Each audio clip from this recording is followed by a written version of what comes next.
Shalom Akim, this is Yabatazah coming back with another video.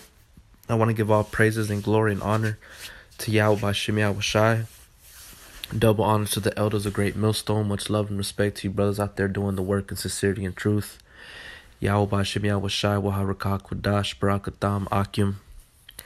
I'm making a video just basically going into how the men of the Lord are in pain or suffer or hurt. Alright. This is basically we're under the curses. We're in the flesh still. We deal with temptations and worries and things of that nature, man. We're still in this body. We're still subject to vanity in some form, in some way. You know what I'm saying? So people think that because you follow the Lord that everything is fine and dandy, everything's good and everything's just paved out and set out before you, through the Spirit. It is, but for the elect, but they still have to suffer straight things. We're still in pain. And there's a reason for that pain.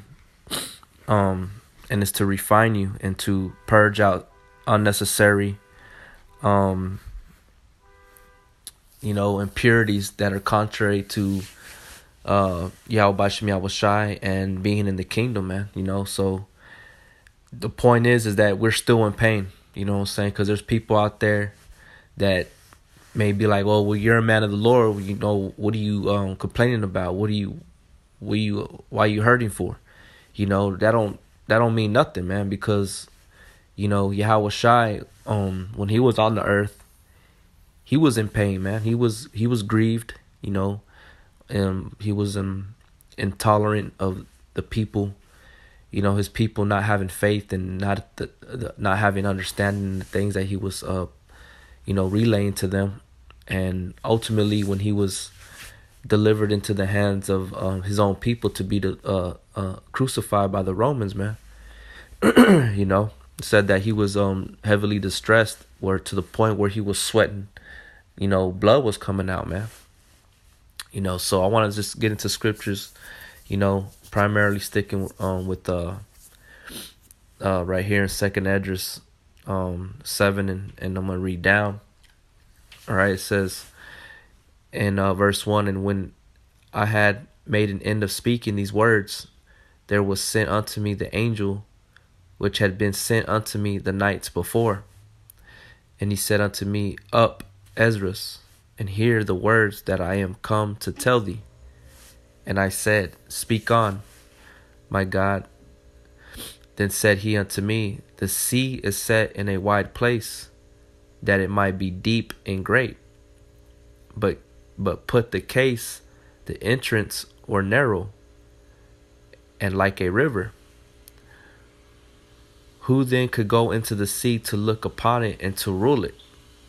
And the sea here is representing the people, nations. If he went not through the narrow, how could he come into the broad?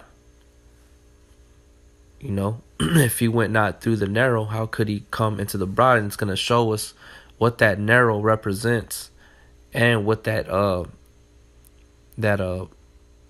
wide and broad way, represents as well. It says there is also another thing. A city is builded and set upon a broad field, and is full of all good things. The entrance thereof is narrow, and is set in a dangerous place to fall. Like as if there were a fire on the right hand, and on the left a deep water, and one only path between them both, even between the fire and the water, so small that there could but one man go there at once. All right, so there's a narrow path that will lead to this place where the city is built and where it's wide, which basically represents the kingdom, the blessings, the promises that Yahweh Bashem Yahushua has promised unto Abraham, Isaac, and Jacob, the elect. All right. Before I continue, I want to bring this one out in Matthew 7 and 13. Enter ye in at the straight gate. Now, when you go into that word straight, it's spelled S-T-R-A-I-T. Okay? So, when you go into that word, it basically means difficulty. All right? So, it says, enter ye in at the difficult gate, or the straight gate, Matthew 7 and 13. For wide is the gate, and broad is the way that leadeth to destruction, and many there be which go thereat. Okay, so it don't matter whether we go through the straight gate or through the wide gate. There's still it's still full of pain and hurt and things of that nature. Because the 2/3 are hurting, they're in pain. They suffer. Even us. What I'm saying, we're that's the part of the battle, man. What I'm saying, like being the only difference between us and them is we fight. What I'm saying, we present our bodies a living sacrifice.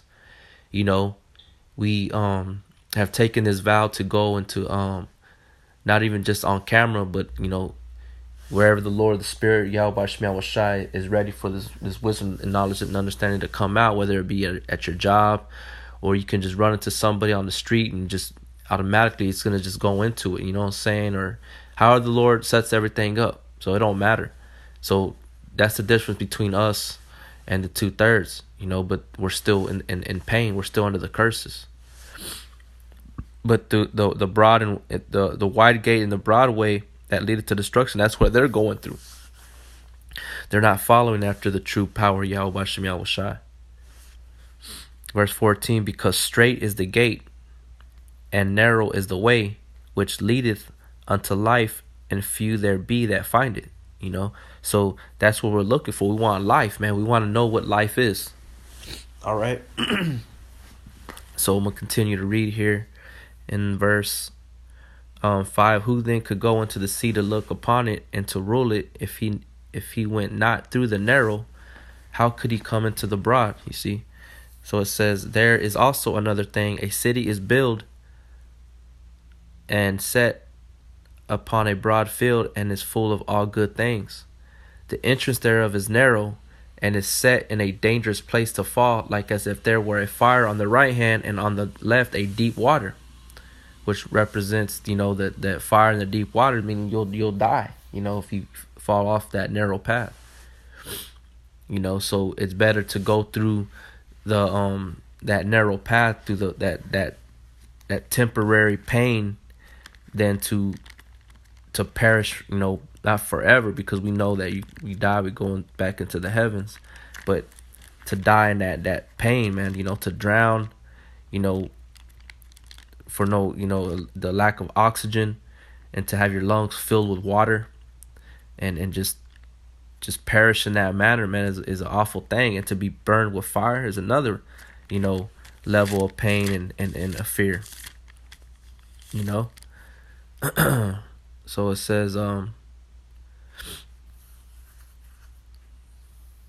and verse 8, and only one path between them both, even between the fire and the water, so small that there could but one man go there at once. You see, so only one brother can go in at a time, one individual can go at a time and continue and going through that path. What I'm saying? It says, verse 9, if this city now were given unto a man for an inheritance, if he never shall pass the danger set before it, how shall he receive this inheritance? You see, so it's needful that we go through those things. I got a 2 Corinthians 4 and 17. It says, for our light affliction, which is but for a moment. What I'm saying? So going through that straight gate, which represents a path of difficulty, it's it's but for a light, it's but a light affliction, but for and which is but for a moment.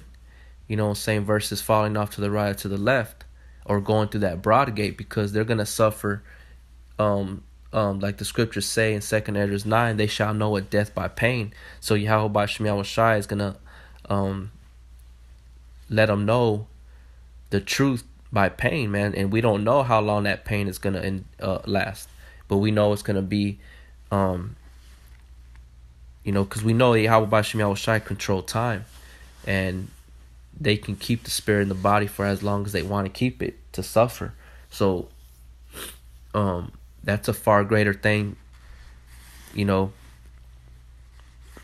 be afraid of than versus just going through that straight gate where that pain is just for a moment. Like I said, 2 Corinthians 4:17, for our light affliction, which is but for a moment, worketh for us a far more exceeding and eternal weight of glory. You see, so it worketh for us a far more exceeding and eternal weight of glory, because if you make it to the finish line, going through that straight gate, enduring all the pains and the afflictions, you're gonna receive this inheritance.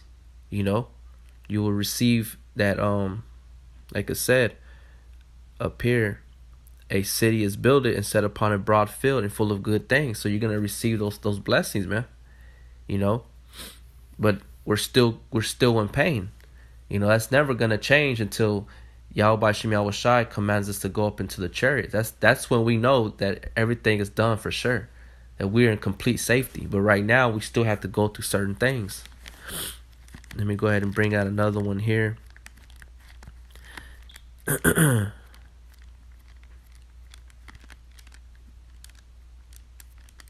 This is Acts 14:22. It says, confirming the souls of the disciples and exhorting them to continue in the faith.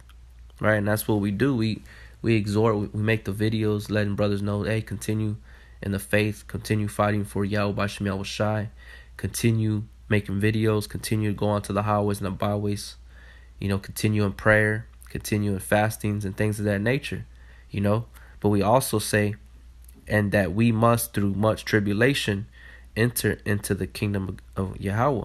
So it don't end there. It ends suffering. It ends through suffering, and the Most High granting you, when He says it's time, when it's over, hey, this is enough. Come up hither.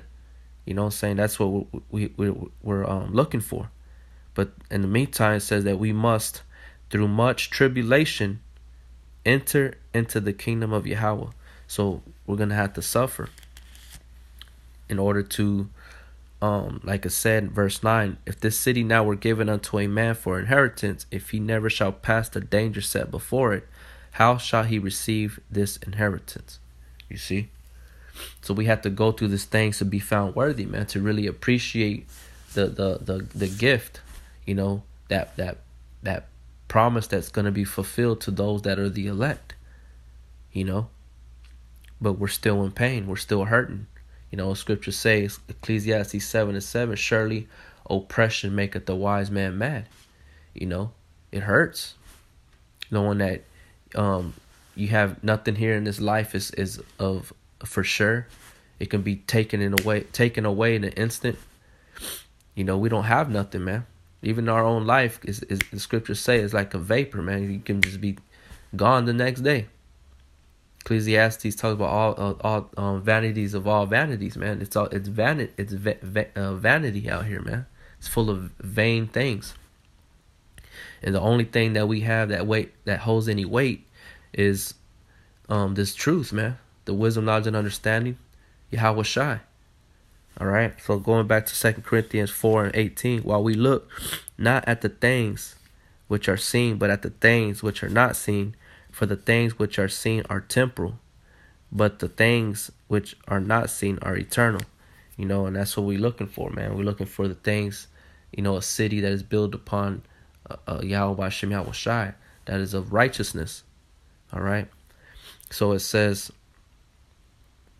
verse 10, and I said, It is so